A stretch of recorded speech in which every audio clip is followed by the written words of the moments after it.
Hi guys, எல்லாருக்கும் வணக்கம் and welcome to my channel. This is Master Skin. So நம்ம channel subscribe பண்ணுங்க, like பண்ணுங்க, ஷேர் பண்ணுங்க.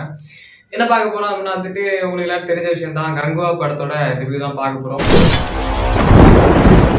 ஸோ இந்த கங்குவா படம் வந்துட்டு எந்த மாதிரி இருக்குது அண்ட் வந்துட்டு எல்லாருமே பப்ளிக் ரிவ்யூல சொல்றதெல்லாம் உண்மையா இல்லை இந்த மாதிரி படத்துக்கு போகலாமா போக வேணாமா அண்ட் வந்து இந்த படம் வந்துட்டு ஒஸ்டா நான் ஒஸ்டா இல்லை வந்துட்டு ஏதாவது இருக்குதா இல்லையா இல்லை சூர்யாவோட ஆக்டிங் எப்படி திஷா பட்டான் எப்படி அண்ட் வந்துட்டு இந்த யோகி பாபு என்ன பண்ணாரு இப்படிங்கிற ஏகப்பட்ட கொஸ்டின் உங்கள்கிட்ட இருக்கலாம். படம் அவ்வளோ சவுண்டா இருக்கா சவுண்ட் இல்லையா, படம் மொக்கையா இருக்கா மொக்க இல்லையா, வாங்க வீடியோ கொடுக்கலாம்.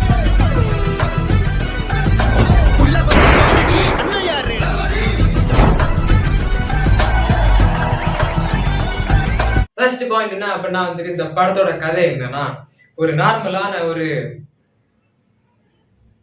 ஜாலியா இருக்கிற ஒருத்தர் நம்மளுடைய சூர்யா. ஸோ அந்த மாதிரி ஒரு கேரக்டர் வந்துட்டு போலீஸுக்கு ஏஜென்ட் வேலை பார்க்குற ஒருத்தர் தான் நம்ம சூர்யா. ஸோ அந்த மாதிரி இருக்கிற ஒருத்தர் ஒரு பையனை பார்க்குற சுச்சுவேஷன் வருது, குட்டி பையன். அந்த பையனை பார்த்ததுக்கு அப்புறம் வந்து ஒரு சின்ன ஒரு மிஸ்டீரியஸ் இது வந்துட்டு ஞாபகம் வந்துட்டே இருக்குது. அதுக்கப்புறம் அது என்னன்னு அவருக்கு தெரியல வரும்போது ஒரு பீரியாடிக் சுச்சுவேஷன் வந்துட்டு காமிக்கும். அந்த பீரியாடிக் சுச்சுவேஷன் வந்துட்டு அங்க நடக்கிறதா நம்ம கங்குவோட இந்த சின்ன பையனுக்கும் இவருக்கும் இருக்கிற பாண்டிங். ஸோ அந்த பாண்டிங்ல வந்துட்டு ஃபுல்லா இந்த படம் வந்துட்டு உண்மையிலேயே ஃபுல் அண்ட் ஃபுல் ஆக்ஷனுங்க, ஃபுல் அண்ட் ஃபுல் ஆக்ஷன். ஆனா இந்த படத்துக்கு மேல வேற ஒரு மனப்பான்மை இருக்குது. அது என்ன அப்படின்னு கொஞ்சம் சொல்றேன். இந்த சின்ன பையனுக்கு இவங்களுக்கும் வந்துட்டு என்ன அப்படின்னா, அந்த ஒரு காட்டு பகுதியில் அந்த ஒரு வனத்துல வந்துட்டு ஒரு பீரியட் இதுல இருக்காங்களா, ஒரு ஆதிவாசி கூட்டம் மாதிரி ஒருத்தங்க இந்த ஒரு உலகமே இருக்குது அந்த இடத்துல, ஒரு மலை பிரதேசத்துல. அப்ப அங்க வெள்ளக்காரங்களுக்கு வந்து துணை போறதுக்காக காசுக்காக சில பேர் வந்து என்ன பண்றாங்க அப்படின்னா, தன்னோட கூட்டத்துக்கு துரோகம் பண்ணி நிறைய பேரை கொல்லுறாங்க. அப்ப அந்த கொல்ற விஷயம் கங்குவாக்கு தெரிஞ்சு அவர் என்ன பண்றாரு அப்படின்னா வந்துட்டு அந்த பையனோட அப்பாவை கொன்னுடுறாரு. அதுக்கப்புறம் கொன்றது எப்படின்னா ஊருக்கு உள்ள கொண்டு வந்து கொன்றுறாரு. கொன்னதுக்கு அப்புறம் இந்த பையனை பாத்துக்க அப்படின்ட்டு அவங்க அம்மா வந்து இந்த பையனை கொடுத்துட்டு அவங்களும் செத்துடுறாங்க. அப்புறம் அந்த பையன் இவர கூட எப்படி இருந்தாரு, எப்படி அட்டாச் ஆனாரு, கடைசியில் என்ன மிஸ்டேக்ஸ் நடந்துச்சு. ஸோ இதை வந்து அப்படியே கட் பண்ணி லைக் இப்போ 2024 அந்த அந்த காலத்தில் உள்ள அந்த டைமிங், அதுக்கப்புறம் இந்த காலத்தில் உள்ளது அப்படி கட் பண்ணி காமிப்பாங்க.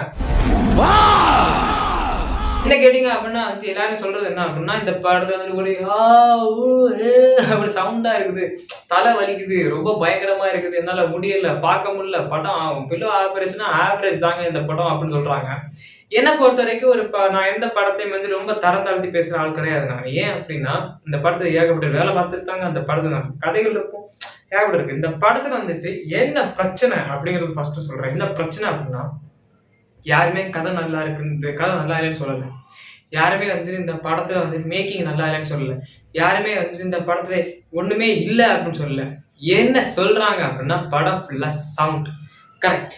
என்னப்பா சவுண்டு, பிஜிஎம் சவுண்டா அப்படின்னு கேட்டீங்கன்னா அப்படி மாதிரி ஒரு கர்வ சவுண்டு. அது எல்லாருமே சின்ன பையன்ல இருந்து வளர்ந்துட்ட மாடு வரைக்கும் வந்துட்டு கத்திட்டு இருக்குது.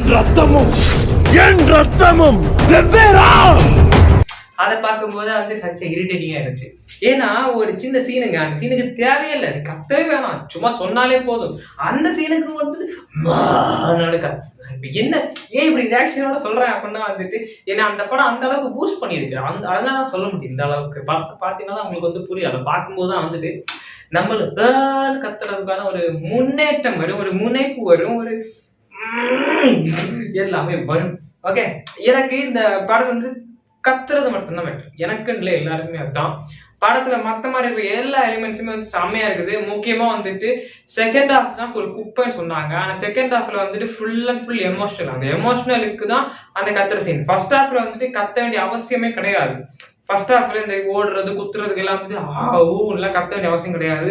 அதெல்லாம் கத்தாம அதெல்லாம் சவுண்டை கம்மி பண்ணி ஓரளவுக்கு எந்த மீட்டருக்கு தேவையோ அந்த மீட்டருக்கு மட்டும் கத்தி இருந்தா வந்து நல்லா இருந்திருக்கும். அண்ட் வந்துட்டு செகண்ட் ஹாஃப்ல வந்துட்டு அந்த ஒரு ஸ்பேஸ், அந்த கத்துறது, அந்த குத்துறது, அந்த வெட்டுறது, அந்த எமோஷனல் சீன்ஸ் எல்லாமே வந்துட்டு அட்டாச் ஆகி பண்ணிட்டு அது வந்து செம்மையா இருந்துச்சு. அந்த பீரியட் லைக் இந்த ஒரு சீன் 2024ல இருக்கிற அந்த சீன்ஸ் எல்லாம் வந்துட்டு இட்ஸ் ஓகே தான். பட் ஸ்டார்டிங்ல ஒன்று காமிச்சாங்க, அந்த ஸ்டார்டிங்ல தான் படம் வந்துட்டு படுத்துருச்சுன்னு நான் நினைக்கிறேன். என்ன ஸ்டார்டிங்ல காமிச்சாங்க அப்படின்னா, யோகி பாபுவுக்கும் சூர்யாவுக்கும் இருக்கிற அந்த ரியாக்ஷன்ஸ், திஷா பட்டானி பாமா என்ன அந்த ரோல் தான் பாவம்.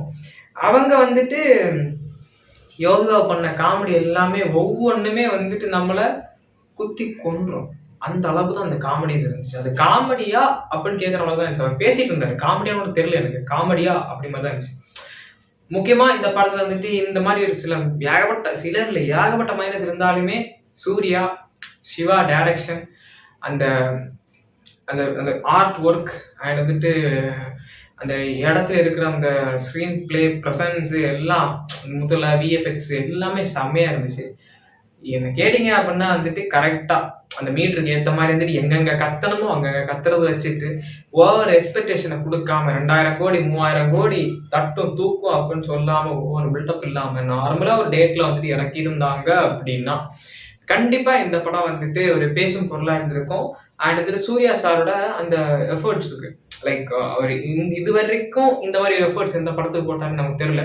அது இந்த படத்துக்கு நிறைய மெனக்கெட்டு இருக்காரு, 6 பேக்ஸ் ஆப்ஸ், லைக் வந்துட்டு இந்த டைம்ல அந்த மசில்ஸ் ஆர்ம்ஸ் எல்லாம் பார்க்கும்போது அப்படி மாதிரி இருக்குது. ஸோ அதனால இந்த டைமுக்கு வந்துட்டு அந்த படம் வந்துட்டு வேற லெவல்ல இருந்திருக்கலாம். பட் அது இல்லாம போனதுக்கு காரணமே சிவா, சிறுத்தை சிவா டைரக்டர் தான் காரணம்.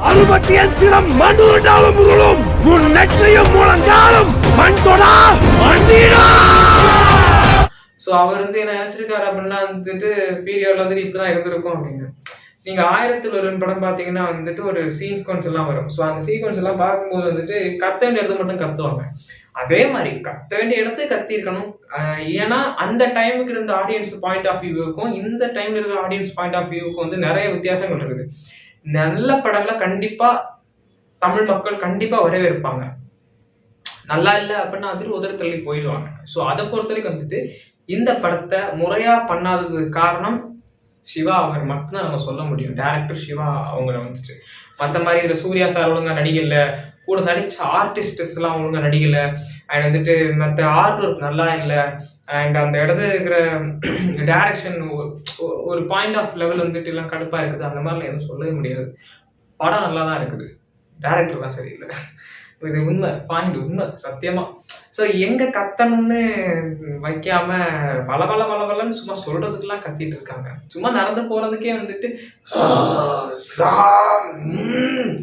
அப்படின்னு வந்து கத்துற மாதிரி இருந்துட்டு அந்த சீன்ஸ் எல்லாம் வந்துட்டு தேவையும் கிடையாது, அந்த கத்துற இதுவும் தேவை கிடையாது. ஏன் அப்படி வச்சாங்கன்னு அவங்களாம் தெரியும். ஸோ என்ன கேட்டா வந்துட்டு நீங்க நல்லா தூங்கி எந்திரிச்சு ஃப்ரெஷ் ஆகி கொஞ்சம் இந்த படத்துக்கு எக்ஸ்பெக்டேஷன்ஸ் எல்லாம் இல்லாம நார்மலா ஓகே என்னமோ இருக்கு பார்ப்போம் அப்படி போய் ஒன் டைம் பார்க்கலாம். அதுவும் கத்துற சீன்ஸ் எல்லாம் வந்துட்டு கடுப்பாகி போன்ல எடுக்கக்கூடாது. கத்துற சீன்ல பார்த்துட்டே இருந்தாதான் வந்துட்டு அடுத்த சீன் வந்து பார்க்க புரியும்.